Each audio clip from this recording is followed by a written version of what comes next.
Voyez ces images. Connaissez-vous cet arbre légendaire, l'arbre au boulet de Québec? Pendant des décennies, cet orme de la rue Saint-Louis a attiré des visiteurs de partout en raison de ce qu'on vient de voir, la sphère métallique qui était emprisonnée à sa base. Mais on l'a vu aussi sur les images, en 2021, Québec a dû se résoudre à l'abattre parce qu'il représentait un danger. Mais son bois a finalement été récupéré, entre autres, par Ébénard Percussions de Saint-Sébastien-de-Frontenac, chez nous en Estrie. 10 caisses claires et une batterie complète haut de gamme ont été fabriqués à partir de cet arbre. Guylaine Charette. Cette batterie, fabriquée par Ébénard Percussions de Saint-Sébastien-de-Frontenac en Estrie, est composée d'une caisse claire, d'une grosse caisse et de 2 tomes. Le fondateur de l'atelier, William Leclerc, teste le résultat. C'est quelque chose que j'ai jamais entendu. L'orme a vraiment sa propre sonorité. Un son inédit qui raconte une histoire en plusieurs temps. Généralement, l'atelier utilise l'érable, le cerisier ou le noyer noir, des arbres nobles d'Amérique du Nord, pour les fûts en douve des instruments. Pour cette batterie et 10 caisses claires, l'artisan a mis la main sur un bois d'exception, de l'orme d'Amérique, et pas n'importe quel orme, le célèbre arbre au boulet de Québec. La première fois que j'ai décidé de travailler avec l'orme au Québec, parce qu'il y a 2 ans, je me suis fait proposer une opportunité assez incroyable. Le géant d'une centaine d'années a dû être abattu en 2021 parce qu'il montrait des signes de faiblesse. Pour lui rendre hommage, le tronc et ses branches ont été moulés à la fonderie d'Inverness pour en faire une œuvre en bronze signée Paris Martin qui sera dévoilée plus tard.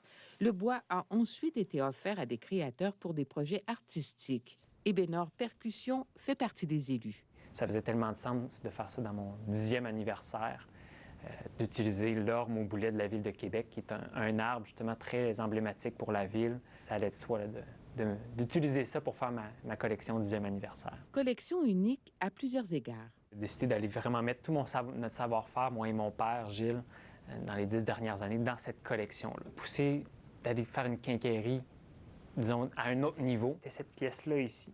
Donc, au niveau du déclencheur des timbres qui viennent en dessous de la caisse claire, c'est la première fois en 10 ans qu'on fabrique cette pièce-là. C'est tout usiné dans notre atelier. On a fait le design, moi et mon père, permet d'arriver justement à une précision qui est différente de ce qu'on retrouve dans le marché. 8 sur 10, parce que ça, c'est la 8e caisse claire sur les 10 caisses claires, 10e anniversaire. C'est la 1519e morceau de drum que je fabrique depuis 10 ans. Notre logo, la badge qu'on appelle, est plaquée en or 24 carats. Les 10 caisses claires faites avec l'orme de Québec trouvent rapidement preneur.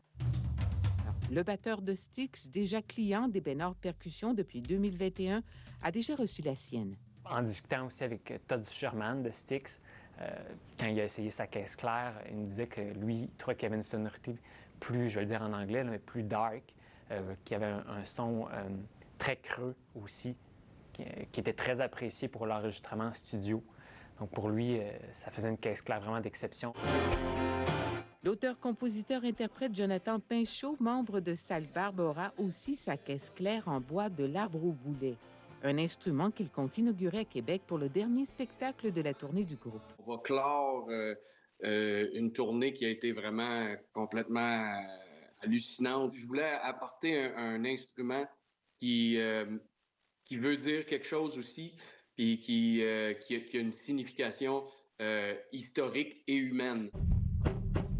Comme le battement de cœur d'une caisse claire et de son artisan.